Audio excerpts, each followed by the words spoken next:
Why do some people become fluent English speakers while others struggle with English speaking for years and years and maybe their whole lives? Well, today I'm going to share why. In the next 10 minutes, I'm going to share 9 reasons why some English learners become fluent in English speaking quickly, successfully, confidently, and other people really struggle with the challenge of speaking English fluently. I'll tell you right now what it's not. It's not because some people are smarter, some people are not as smart. It's not that. It's actually because of the method, the mindset, and understanding how to learn a new language. So I am thrilled to share these 9 points with you because they're going to change the way that you learn English for the rest of your life. And feel free to share this with your friends who are learning English because it could save them years and lots of struggle. I'm Gabby, the founder of GoNaturalEnglish.com, and I have been teaching English for over 17 years now, oh my goodness, in universities around the world, companies around the world, to learners from all different countries. And I am the creator of the Go Natural English Complete English course, which I'll tell you about more at the end of this lesson if you're interested in learning more with me. One thing that causes a lot of frustration and not much success is actually following your textbook. Let me explain, because this might seem like a surprise to some people. Some people really follow the textbook page by page, and they think that once you finish your textbook, you are fluent in English. But that is so far from the truth. It couldn't be further from the truth. Just because you read all the pages in your textbook does not mean that you can speak English in the real world. When I was teaching English in a traditional classroom, I felt this. It was so frustrating that I really had to stick to the textbook and worksheets and teach to tests. See, my students could get good grades in class, but then when it was time to go out into the real world, they really struggled because they lacked that real world conversational English speaking knowledge. So while an English textbook can be helpful, I have to share these 9 points with you that can help you become fluent outside of your textbook. So if you have a textbook that you're following, you can throw it away now, or you can use it as, I don't know, something to put your coffee cup on so that it doesn't stain your table.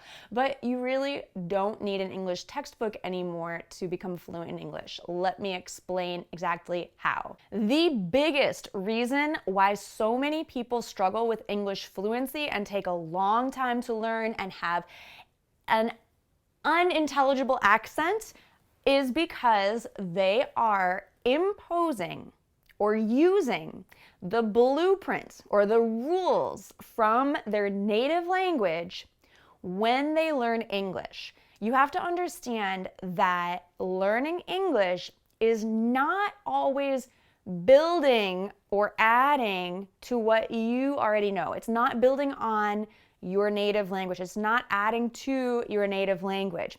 Yes, as adults learning English, you have some advantages. You know what grammar is. You know what it means to communicate with other people effectively. However, learning English is not about using the same grammar rules from your native language. Learning English is not about using the same pronunciation rules.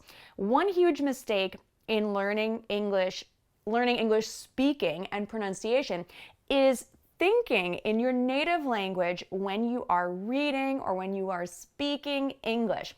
That's why a lot of English learners who have completed their textbooks still cannot be understood by native English speakers and cannot understand native English speakers because, for example, you are thinking that, okay, if you're Brazilian, for example, shout out to Brazil, maybe you have trouble with the R in the beginning of words, because in English it's always going to sound like r, but in Portuguese it might sound like h, like an H in English.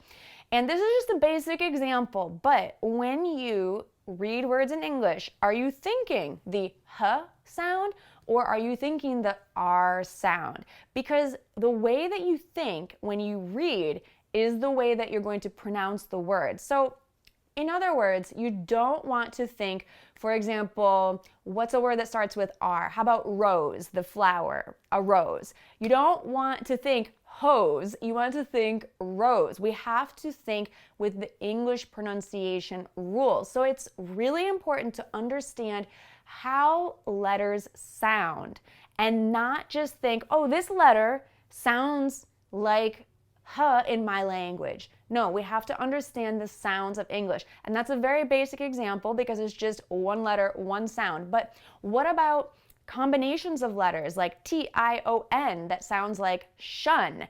That might be different from your native language.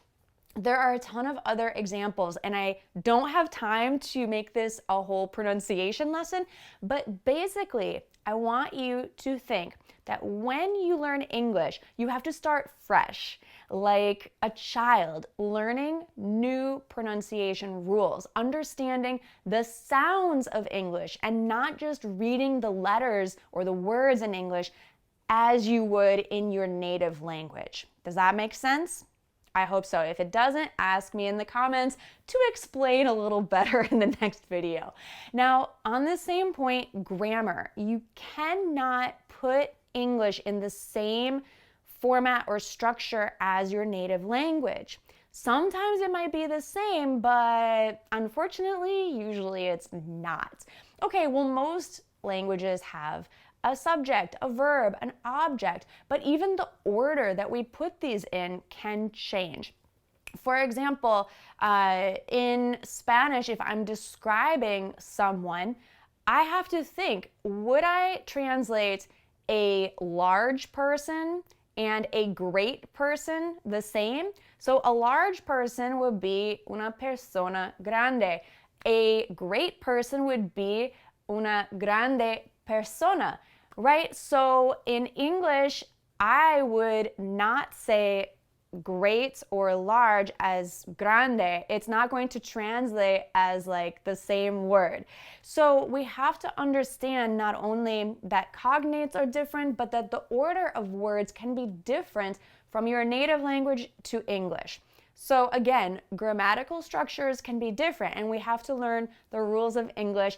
But let me tell you something. It's not about just memorizing rules or memorizing formulas or structures in English. It's about listening to a lot of English, understanding the grammar as you hear it. That is the best way to learn. Let's move on to the next reason why some people learn English faster than others. Your overall motivation is so important. Why are you learning English? Is it a reason that comes from inside your deepest desires and dreams? Intrinsic motivation is what we call it in language learning theory. Or is it an external reason, like your family wants you to learn English, or you think you should because you feel pressure from your boss or someone outside of you? That is extrinsic or external, outside motivation. Guess which one is more effective? If you said intrinsic motivation that comes from inside your deepest dreams and desires for your life, you are correct. And that's why it's important to find an intrinsic motivation for learning English, because that will help you to continue your motivation when English learning becomes a challenge. Now, on that point, the third point for how to become a faster, better, more successful English speaker is that you need to have ways to continue your motivation on an ongoing daily basis. This means that when you do something well, when you understand native speakers, when you speak so that others can understand you, you need to celebrate.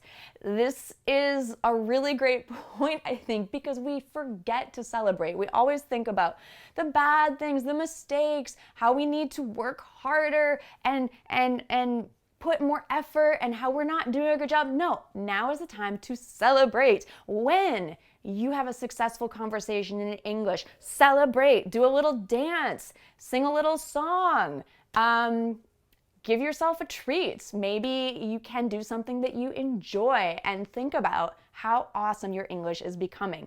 This, my friends, will help you to stay motivated and continue learning and speaking English. People who don't understand their own motivation, either the reason why they're learning English and or their ongoing motivation on a daily basis, those are the people that really struggle to learn English quickly. So you have to understand yourself and your own motivations in order to kind of trick yourself into learning. It sounds funny, but it works. You know, I recently rescued a dog and I have been training him. And I realized that when I train him, I have to reward him as soon as he does something good. So if I say sit and he sits, he gets a cookie. If I say come and he comes, he gets a cookie. So this is what we have to do with ourselves. I know it sounds crazy. Obviously, we are not animals, we're humans, but our motivation is similar. So if you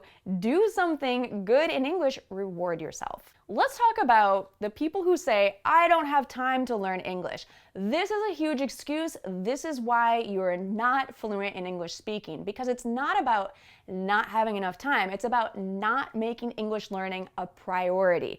If it is your goal and your priority to learn English, if you know that English speaking will improve your life, will improve your career, then it should be a priority. So if it is a priority, you are going to do it. You need to figure out how to make English speaking a priority in your life, and you will make time for priorities. Anything that's not a priority naturally doesn't get done, doesn't get worked on, doesn't get improved. So think to yourself, is it really something you want? If it is, make it a priority, because if speaking English is not really something you want, maybe you want something else more, it's not going to happen. That's just the facts. Another reason why some people struggle learning English is that they are just learning some parts of English, usually reading and writing, and not practicing speaking and listening. This happens all too often in the English classroom, in a traditional classroom, where usually, you're asked to read the textbook, write some worksheets or some essays. Do some worksheets, not like create your own worksheets. Anyway, write essays, complete worksheets. This is not really going to get you fluent in English speaking. It might help, but it's just one step. You want to learn all the skills and especially focus on the skills that you want to do really well, like listening and speaking. So don't just focus on one small area or skill in English. You really need to focus on listening and speaking. Reading and writing can help you, of course, but don't stop there. And on that note, you need to know what it is you want to learn in English. Not just why you're learning English, but why you're learning English leads into what you want to learn in English. So why do you want to learn English? Tell me, seriously, write it in the comments. Let's say you want to learn English because you love to travel. Me too. I can't wait to start traveling again. But to travel, we want to speak English with other fluent English speakers. We want to ask about directions, recommendations, how much things cost, things like that. So now you can make a list of the things you want to be able to do in English. Notice I didn't say name all the zoo animals in English. This, if you can believe it or not, was the first thing I had to do in my Spanish class. When I was learning Spanish in university, the first thing I had to do was learn words like hippopotamus, giraffe. Is that right? Giraffe? Wow, it's been like 15 or so years since I took my first Spanish class and we learned all those things. But I was appalled. I was so upset because I was like, this is not why I'm learning Spanish, to name all of the animals in the zoo. I'm learning Spanish so I can enjoy travel, enjoy speaking with people in Spanish. Okay, anyway, you have to know why you're learning why you're learning English. Maybe you're learning Spanish too, I don't know. Why you're learning English and what you want to be able to do with English. And make a list. I highly recommend make a list of the things you want to be able to do. Like the examples I told you, talk to strangers, get directions, get recommendations, ask about the cost of things or how to do the things you want to be able to do when you're traveling. Okay? A huge mistake is relegating or keeping English only in the classroom. A lot of English learners have English class maybe 1 hour a week, and that is the only time that they're speaking English, listening to English in an English environment. That is not enough to learn. English has to become a daily habit and part of your life, part of your lifestyle. Listen to music in English, read the news in English, watch Netflix in English, think in English, journal in English, make friends and talk to them in English. Make it part of your lifestyle. Now, if you want to get more tips on how to do this, I've made a few videos about this, both about how to think in English and how to make English part of your lifestyle. I will link to those in the description. So make sure that you click on the arrow to open the description and you'll see the links to go to those English speaking lessons next. As I kind of mentioned before, some people only learn English from textbooks. This is not enough to get you to English speaking fluency. So make sure that you close your textbook. Yes, use it for, a booster chair for your kid or something. It doesn't have to be thrown away. We can recycle and reuse, but make sure that you're learning English from real life conversation. And that's actually what I do in the complete Go Natural English course is I show you natural, unscripted English conversations and I break them down so that you understand all the vocabulary, phrases, phrasal verbs, and the meaning behind all the conversations is there for you to understand and to dissect and really comprehend native English speakers and practice your English speaking so you can sound more fluent in your speaking skills yourself. So make sure that you're not only using a textbook, that you're also learning from real world conversation. And confidence. Let me tell you, this might sound like kind of a fluffy point of why some people become fluent in English faster than others, but it's not. If you do not believe in yourself or your ability to become fluent in English, you will not become fluent. If you're constantly thinking negative thoughts like, I will never be fluent, my English is so bad, let me tell you, that is what you'll get. We need to envision you speaking English fluently now. I want you every day to take a minute, just 1 minute is all you need to really think of yourself as a fluent English speaker. Maybe it's not 100% true yet. Maybe you still make mistakes. That's okay. That's normal. That's part of the learning process. But you need to see yourself as a fluent English speaker. If you do this, your confidence will improve and you will really improve your English speaking skills just by believing in yourself and having that confidence. Other English speakers are more likely to want to speak with you too because you're going to be smiling and you're going to feel good when you speak English. Do these 9 things and I promise you English speaking will come to you much faster, much more naturally, and you're going to enjoy the process even more.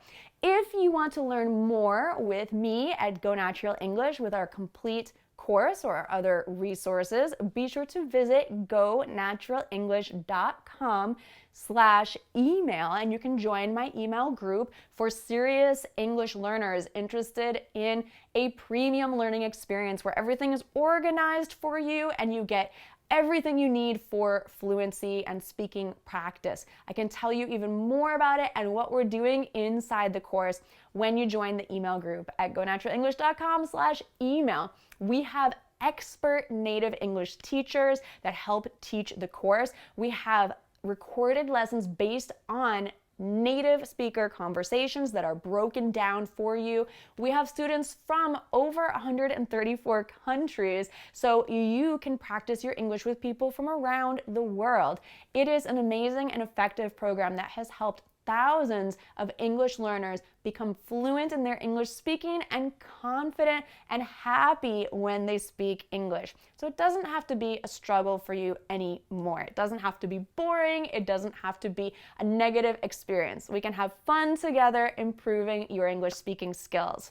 Now, I have an idea. If you want to see what I was saying about how some people are able to become fluent quickly in English, and so can you, I'm going to link to a live stream video that I did on this topic about 4 years ago, and we can see what we talked about, what questions of yours I answered in that video. Now, if you have more questions about this topic, let me know in the comments. Thank you so much for watching. I'm so glad that you're here. Just by watching this, you're becoming more and more fluent in your English, and confidence will be yours in no time if you do these 9 points. Thank you again. I hope you have an amazing day full of English, and I'll see you at GoNaturalEnglish.com soon. Thanks so much. Bye for now.